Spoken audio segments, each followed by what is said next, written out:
Welcome to another Traffic Manual expert interview. Today I'm here with my good friend and colleague, Mojca Mars, and I'm excited to chat with her about her experience using podcasting as a consultant. And could you introduce yourself? Hey, so I'm Mojca, and I'm a social media consultant that helps software companies and online product creators manage their social media, generate new leads, new sales, so they can invest their time in other aspects of their business. So that's about it. That's exciting. So taking it from the top, as a consultant, what's been your experience using podcasts? What have you found? Well, actually, I haven't been using them much from the beginning. First of all, because I'm from Slovenia, so English was my second language. I was pretty much afraid a little bit to be on the podcast. And second of all, when I started out, I thought you need to be invited to the podcast. So I did get approached a few times, but it wasn't like on a regular basis. But I wanted it to be. So but to get to that level, it might take me a few years since I'm not even from the United States, and getting to the word out is a bit harder for me. But in reality, yeah, I started using your approach and got so many interviews. It was just plain crazy. Elaborate on that. When you say you started using my approach, walk me through a bit about what that looked like as far as outreach or as far as your system. So first of all, I listed a bunch of podcasts I wanted to appear on, and then later on I pitched just two of them from the beginning, and I got both slots. Wonderful. So that was crazy. And after I pitched them and after I appeared on the podcast, I sent them the follow-up email, so where I just thanked them for the opportunity, and just I asked them if they need, someone to talk to, another podcast, a guest. So because I have a few friends, and then I asked, just like you said to me, that I should ask them if they know someone that has a podcast that I can be a perfect guest for. And I got, I think, 5 interviews from that. So it was like, oh my God, this works. I shouldn't use this anymore because I'm booked. No, and I think that's one of the wonderful things to point out. There's a community, and there's a huge network of people who host podcasts who do talk to each other. So if you show up and you're a great guest and you say, hey, do you know somebody else who needs somebody to talk about this topic? One of your colleagues who needs a guest. There's a lot of referrals that happen between podcasts. Yeah, and I got to on a lot of podcasts just because of that. And now, to be honest, I'm actually at a point where I get invited to the podcast. So I did get, some people approaching me saying, hey, so I've heard you on XYZ podcast. Do you want to come over to my podcast? Because I have a similar one with a similar topic or similar niche. So, yeah. Was there a specific point, a threshold of 5 or 10 podcasts you've been on where that happened, or did it just seem to be something flipped and suddenly people were starting to reach out to you to be on their podcast? I think it was just, I don't even know when that happened. It was maybe after, 3 podcasts or maybe 4 podcasts, but I didn't even really track of the thing because like I said, it was just crazy. It was podcast after podcast. So, and I loved it. That's wonderful. So it sounds like the outreach has been a huge success for you. Yeah, so like I said, I was actually when we were talking about scheduling this call, I was booked with podcasts. I had so many podcasts. I was like, okay, I don't know when I'm going to be able to have this call. I'm not going to use this approach anymore. Just joking. So on the flip side, if we think about this as a funnel, on one end we have your podcast appearances where you're talking with members of an audience. What does it look like after that? Have you seen an increase in business metrics and leads and subscribers? What does it look like for your consulting business? Yes, I did see an increase, first of all, in subscribers, because I create separate landing pages for each of the podcasts I appear on. And after that, after they subscribe to my email list, I pitch them. So again, I pitch them on the book I'm selling, and of course I get new customers because of that. But I haven't been able to track. I haven't done a lot of client work and everything, but I did have people approaching me because they've heard me on the podcast, and they were like, hey, can we talk a little bit more about this and that? So yeah, but definitely subscribers are, I think, the major change that happened. That's wonderful. And like you're hitting on one of the strategies I touch on in the book where you go from, hey, somebody hears you on a podcast, you're taking them to a landing page for that podcast, you're getting them on your email list, and then you have a perfect no-brainer purchase for them. Hey, you heard me talk about Facebook ads. Why not buy the definitive guide to Facebook ads? Suddenly they're a customer. And I love it how the hosts are actually surprised by that.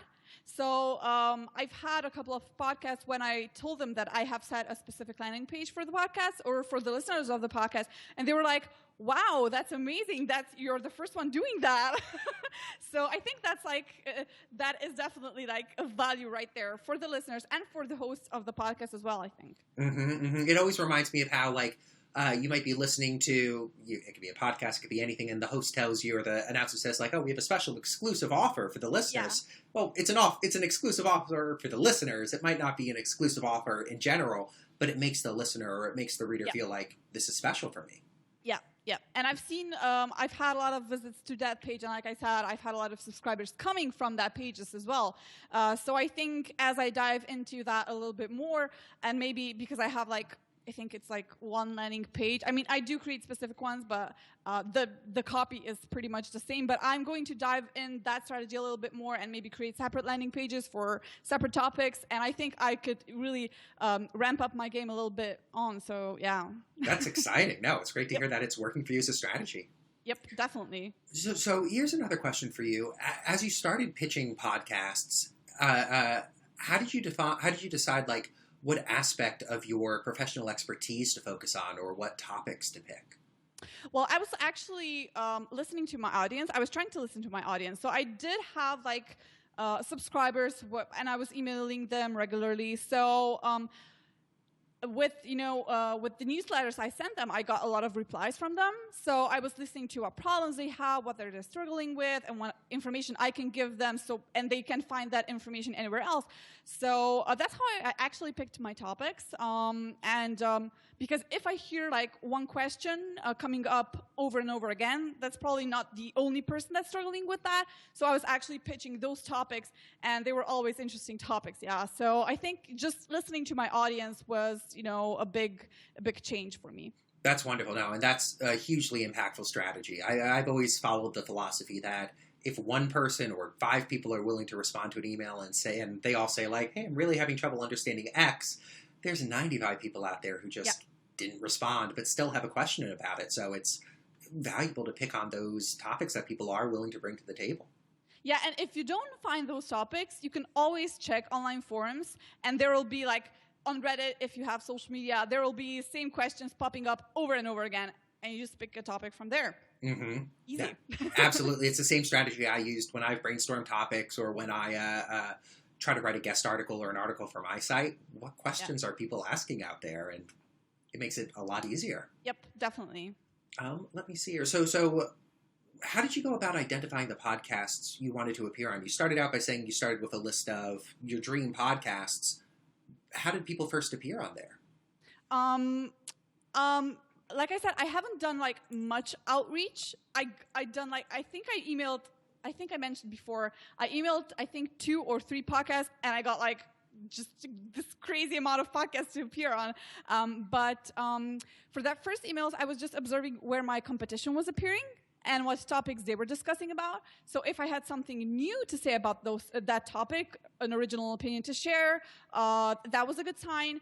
And I also researched for the podcast for freelancers and consultants that hosted tons of great guests, but no social media marketer. And that was actually, I think I found a lot of podcasts that didn't have they were interviewing all these consultants in different niches, but not one social media marketer. So I was just like, hey, I saw that you didn't have a social media marketer on the podcast, so I think I can offer your listeners some value there and just pitch them on a few topics, and they bought it immediately. So just, 2 approaches. One was just checking where my competition was appearing, and the second one where the podcast that didn't hold social media marketer and just pitching them.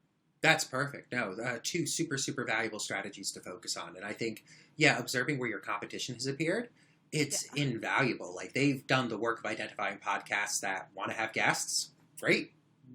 Yep. If one social media marketer has appeared there and you could share an extension of an idea or a new idea, that's wonderful. Yep. And let me see here.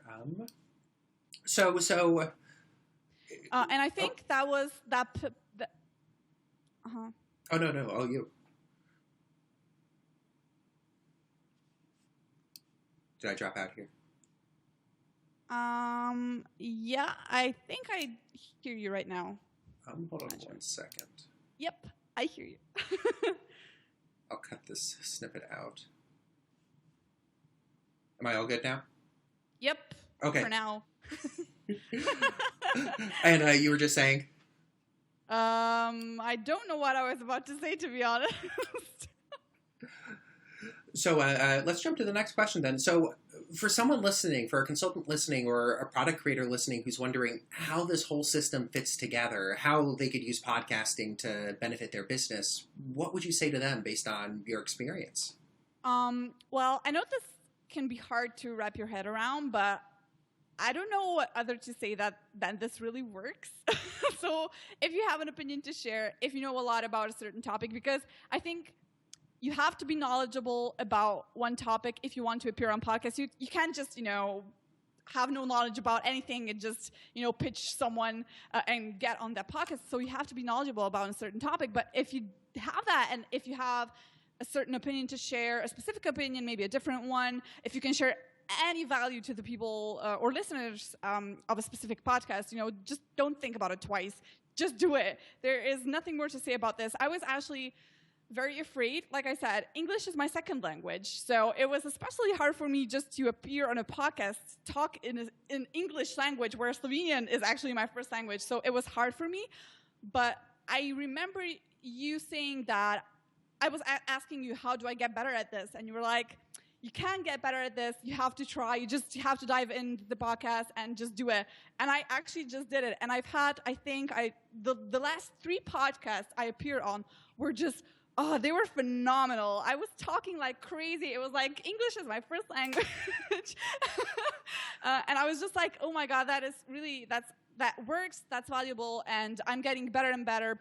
Listeners are getting more and more value. Hosts are definitely happy with having me on the podcast. So I think, don't think about it twice. If you have something to share, if you have a knowledge to share, just do it. This works.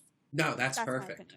And I think that's really well said, and something that a number of people have brought up in these expert interviews, where when you're getting started, it feels like this is insurmountable. Nobody wants to hear from me. Why would they care about me? But the worst thing you face if you reach out to somebody is they either don't respond or they say no. And if they don't respond, you could follow up. If they say no, okay, great. You go on. Yeah, there's literally tens of thousands of podcasts out there and hundreds in any niche that you pick. The worst thing that happens is you're like, okay, I got a list of 20. Let's go to number 2. Let's go to number 3. And you keep on following on.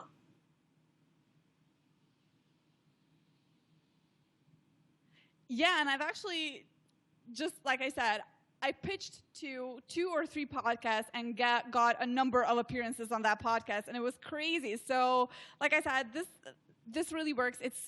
I don't know why, but it's so easy to do. It's crazy. It's crazy. Mm-hmm. So going into this, like, devil's advocate for a second, you were in the situation of already having an email list and already having an audience, having a product, your Facebook ads manual that was just about to release, and having done some public speaking before. Somebody listening to this might say, well, you were in a great position to get started with this. I, as a listener, don't have any of those. Is that a showstopper? Could the you of a year ago, you think, approach podcasting in the same way had you known about it as a channel to build marketing authority? If I knew about this strategy before, I would totally do it. But I didn't. It was so hard for me. And when I first talked to you about it, I was like, Kai, I don't think this is going to work with me.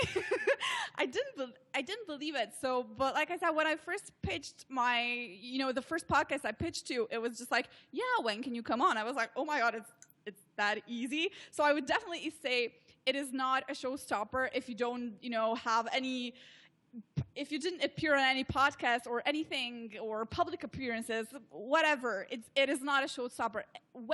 if you have a value to share, if you have an opinion to share, if you have some knowledge about a certain niche, go for it. It is not a showstopper. Just podcast hosts are very happy to have you. Just if you have something to share, they will be happy to have you. I have had this experience myself. I actually didn't. I didn't. There was a moment when I got a no from podcast hosts, so it was always a yes. And it's not like I appeared on, I don't know, 100 podcasts or anything. It was just like, when I pitched on a topic, they were like, oh, this is, something valuable. This is something our listeners could use. And they said yes. I have never heard a no from a podcast host. That's wonderful. No, that's great. I think that speaks to, and in the expert interview with Matt Inglot, he touched on this a bit, like, there's a balance between it where podcast hosts do get a lot of pitches, but they do have a lot of time slots to fill. So somebody who shows up and says, here are the topics I could talk about, here's the value I could provide, you as the podcast host don't need to do any hard thinking about, do I want to have this person on? Do I trust them? Is it going to be risky for my audience? You mitigate that risk and make it a no-brainer to choose to work with you as a guest. Yep. And we should always keep in mind that, yes, podcast hosts do get a lot of pitches, but most of those pitches are, hey, I'm Mojca, can I come to your podcast? They don't offer solutions, they don't offer topics, like you said, the 3 topics that you should list out. They don't do that. They're just like, hey, I'm Mojca, I do this and this, can I come to your podcast? So if you can break out from there and just, like you said, just offer them 3 topics you can talk about, that's your level up from the other pitches. So yeah. Perfect. So in your outreach, do you typically lead with the, I need to come up with a better name for it than like the topic email, but the email where you break out like, hey, this is who I am, these are 3 topics, let me know if one of these sounds interesting. Is that usually your opening email? Yep. That's my opening email. I said, like, I did that 2 or 3 times, and I got podcast appearances out of that. So after I appeared on the podcast and after we finished everything, I sent the follow-up email, and I got another just suggestions of the podcast I should appear on or I should pitch. They usually introduce me, so I don't need to pitch on the topic. So they're just like, yeah, can you come to the podcast? I already have some questions in mind.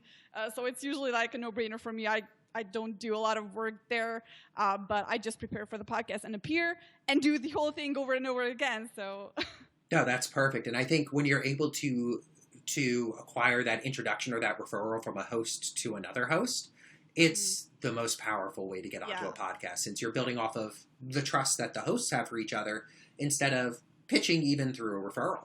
Yeah, and it's so great to build like this net of people, because those hosts have been adding me on Facebook as friends, and we're chatting and we are just connecting. And I know that when an opportunity will come, if they want to hire me, or if they, I don't know, have a friend that has a successful podcast and they need a social media marketer to appear on that podcast, they will be thinking of me. So I think, that is so valuable just in other aspects as well, just building this great group of people that you can communicate with on a regular basis. No, absolutely. And you touched on something that I don't mention in the traffic manual. In retrospect, I should. When you appear as a guest on a podcast, you build that relationship with the host. And I've actually acquired a few clients for one-off or longer-term projects from podcasts that I was a guest on. So it's like, what is it but like, hey, great, let me talk to you for 60 minutes about why I'm an expert about thing. Yeah. And if they end up needing help, in your case, like with Facebook ads, like, why would they not come to you? Exactly. And I've had like people or podcast hosts saying, oh my God, I have a feeling this is the beginning of a very special relationship. I really hope that we are going to continue emailing each other and chatting via Facebook and everything. So I think that is just another value added to everything that you do regarding podcasts, pitches and appearing on the podcast and everything. So I think just that gives you just a whole set of value again. So that's perfect. So here's a question. Like, after that episode's over, it's been published, it's been recorded, it's done, it's out there. Is there anything specific that you do to promote it or get traffic to it? What do you do? Yep. So first of all, I schedule out tweets. So I think I tweet about the podcast I appear on, I think 5 times. I schedule them on my Facebook page. So I have a Facebook page, naturally, because I'm a social media marketer. So I do that as well. And if a topic is like a very specific one, or I don't know, that I know that my subscribers are going to benefit from it a lot, I usually send it over in my newsletter. So if I know that, I don't know, it's a very, very valuable and full of knowledge podcast episode, I'm going to send it in my newsletter as well. So I think, the podcast hosts just benefit from that as well, because I don't have like a big audience on Twitter, but I do have 1,800 followers on Twitter. So that's like a whole nother audience they can reach just with me tweeting out about the podcast. So. No, that's wonderful. One strategy I've always thought about but never implemented, and now that you published the Facebook Ads Manual, I'm going to try implementing, is once I'm on a podcast, I'd love to test driving paid traffic through Facebook to that podcast episode. And even if I'm just throwing $20 or $30 at it, reaching out to the host and saying, hey, I was so excited about the episode. I'm doing a little Facebook ads campaign just to drive new listeners to it, just as a way to build goodwill and build rapport. Yep. Plus, you're building an authority for yourself, because people will see, oh, Kai Davis, who is this guy? He's appearing on the podcast. Wow. Yeah. So, again. Yeah, it seems like it's a great system that closes the loop and lets you build that authority. Exactly. And this is one thing that helped me as well. I already had my authority built, I just appeared on many conferences and guest posts and everything. And podcasts are just like a cherry on the top. So again, I'm building authority with that. I'm getting new subscribers. More people know me. And that, like you said, that just closes the loop. Yeah. No, it's that's what I've always loved about it. It's an easy system once you have it in place. You're able to show up, you're able to have a conversation, and you're able to turn listeners into visitors, into subscribers, and then, like in your case, say, hey, I have a book that tells you more about what I talked about, and then, hey, do you want to schedule a consulting call? And it's natural, and it doesn't feel overly salesy at every step along the process. Yeah. It's focused on, let me teach you something. Because they come to you, right? It's not like I'm reaching out, hey, subscribe to my newsletter. I'm offering value. They subscribe because they got value. They want more value. So I give them value and I say, hey, I have a book. Hey, you can schedule a consulting session. And it's just like I offer them value and they're willing to pay for it, which is natural. That's perfect. Yeah. So it's sort of a softball question, but would you recommend podcasting to other consultants in comparison to like the other marketing channels? Is there a reason that you'd say to not do podcasting? I don't see like a negative thing about podcast appearances. So I think it's just great if you have a chance, and you do have a chance, because if you do this outreach, you're going to get podcast appearances. That's a given.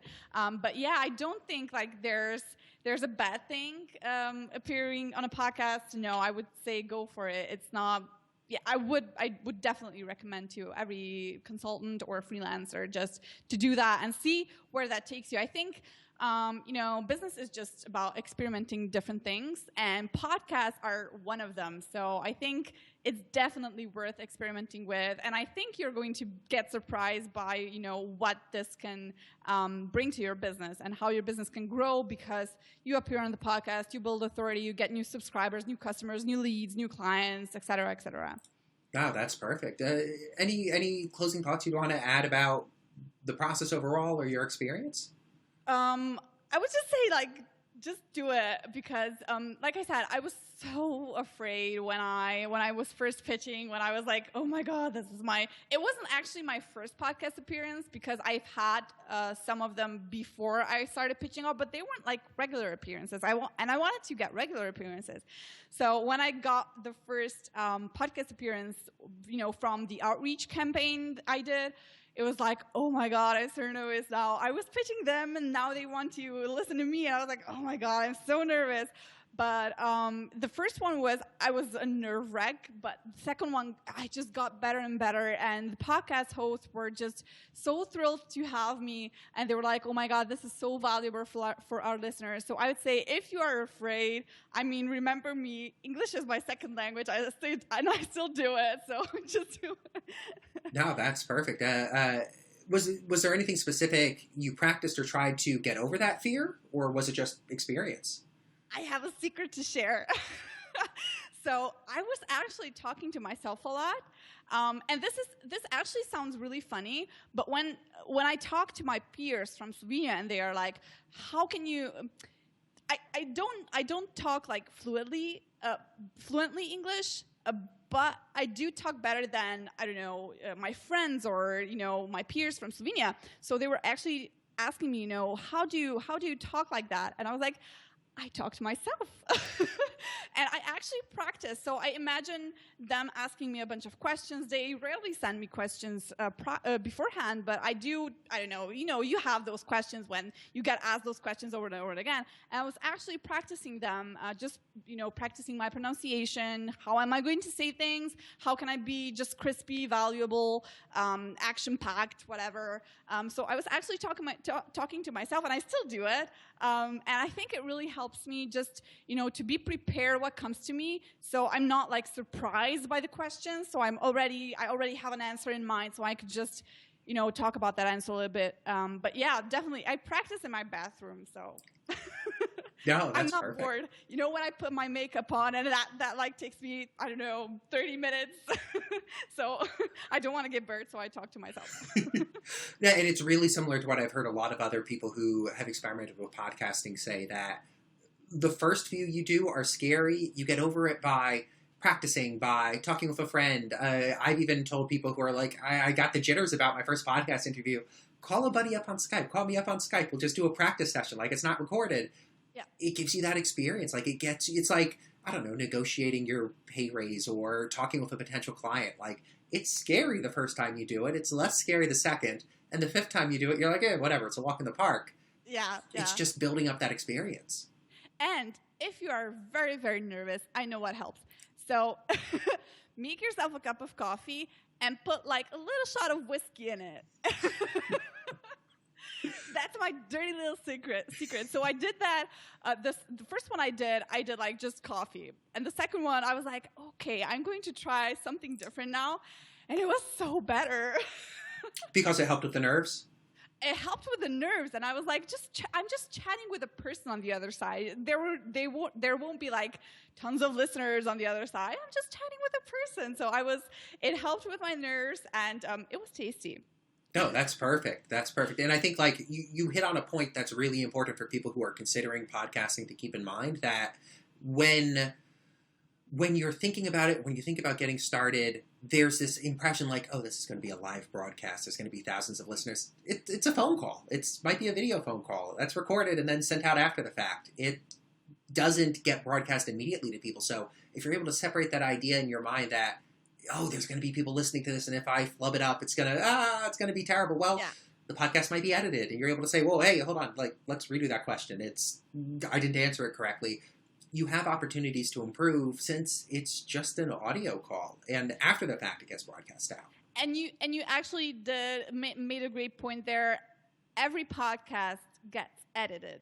So if you're like, I don't know, if you stop or if you don't know how to answer that question, you can always say that. It will get edited out. So, it's not a problem if you, I don't know, mess something up. No, you can just say, I don't know, I don't understand that question. Can I do it over again? And there's usually no problem because the hosts want, podcasts to be good as well. So they will edit everything and you'll sound like a professional. Absolutely. And even when you're hit with a question that's like a off-the-wall question or a question you aren't quite anticipating, I've found it that, like, hosts enjoy when you say, like, I'm not quite getting the question. Can you, like, explain that a little clearer for me just to make sure the listeners and I understand what you're asking? And it's normal. It's a natural part of an interview to say, can you dive a little deeper into that question? And I've actually had that happen to me, I think, definitely several times, at least 5 times. And I was just like, I don't think I totally understand that question. I want to really answer it correctly, and I want it to be valuable to my answer to be valuable to your listeners. So just can you elaborate on it a little bit? And they usually have no problem with that. So they just ask again, maybe dive into specifics a little bit, and then you can shoot out your perfect answer, and the hiccup will get edited out. So. Yep. Now, if you listen to a lot of podcasts, it can have the feeling like, oh, everybody's just perfectly giving their A game every time. Not quite. Like, there is editing. There's production work. Like, even smaller sized podcasts, the host might be editing it themselves to take out the ums and the ahs and the pauses, and you're able to smooth over anything like that. And we're all human. Like, I've interviewed people and they've been like, I didn't give a good an answer to that. Let's back it up and try it again. And that's part of the game. That's part of the process. And as you know, I do have my own podcast that is a bit smaller one, and I do editing myself. So that's not, I think all podcasts are edited. So you'll end up, if, like I said, if you mess something up, everything will get edited out and you'll sound like a professional. So there's actually nothing to be, feared about. Yeah, absolutely. And that's a really easy question that you're able to ask the host pre-interview once they've said oh yeah, we'd love to have you on. Like, hey, just for my information, do you do light editing on the podcast? Like, if I have to ask a question during the conversation, can we edit it out? And they'll either give you the thumbs up and say, oh yeah, we do some editing, just let us know, and we'll da-da-da. Or they'll be like, no, we publish it as is. Okay, great. You're doing it a little more live, but you're able to go into it with that knowledge. Yep, definitely. Mm-hmm. Definitely. And like I said, most of the podcasts are edited, so I had no problems. And I do mess, things up from time to time. But yeah, it always just, when it comes out, it's perfect. And I've had no negative reviews of my episodes or anything. They're usually very impressed with everything. And I am actually impressed myself. So here's an interesting story. I was so afraid to listen to my podcast appearances because I was like, oh my God, I don't want to listen myself. I probably just sound like someone stupid. But I actually did. I think it was 2 weeks ago that I listened to my first podcast appearance. And I was like, wow, this actually sounds, pretty great. So it's actually not about sounding perfect. It's about, what value you can give to the listeners of that podcast. So if I mess something up, I don't even, I don't think about it too much, because if I know that I gave value with that podcast, even if the answer wasn't, correct English or anything, if I gave value to the listeners, that's all I need to do. And, for the listeners to be happy and for the podcast host to be happy. No, I think that's perfectly put. As long as you provide value, as long as you're sharing something interesting, as long as you're teaching something new, and it doesn't have to be like a mammoth level of teaching something new. Yep. People are going to enjoy it. People are going to get value out of it. People will think, okay, it's a great episode. And even if it's not an A+ episode, there's a wide range of quality there. Not every episode you give or any episode on a specific podcast is going to be a home run. I think listeners realize that. Yeah, and I've had some podcast appearances that I thought, like you said, they weren't a perfect, a home run. But after talking to people about those episodes, they still got value out of it. They weren't I thought that they weren't a home run. The listeners still got value out of it, and that's the number one mission I'm on when I appear on podcasts. No, that's perfect, and I think. That's all the questions I had for you. So if people want to learn a little more about you, where's a good place for them to go? Oh, shit. I didn't create a specific page. First of all, they can find me on Twitter. It's at Mojca Mars. And I am going to create a separate page for this one. So it is going to be on superspicemedia.com/Kai. And perfect. They will get, this is an improvisation since I have not prepared for this. But they will get a 50% discount for my book if they're interested in Facebook ads and just starting Facebook ads, and a couple of free worksheets for them there. And yeah. No, that's perfect. Well done on the spot. Yay! Well, thank you. I'm getting better, like I said. Thank you so much for taking the time and contributing to this. I'm sure the watchers, the listeners, the audience is going to love it, and I'm glad we got a chance to chat about your experience podcasting. Yeah, thank you so much for having me. And I hope, like I said, just my final thoughts are you have to just do it. Don't think twice about it. Just do it. That's perfect.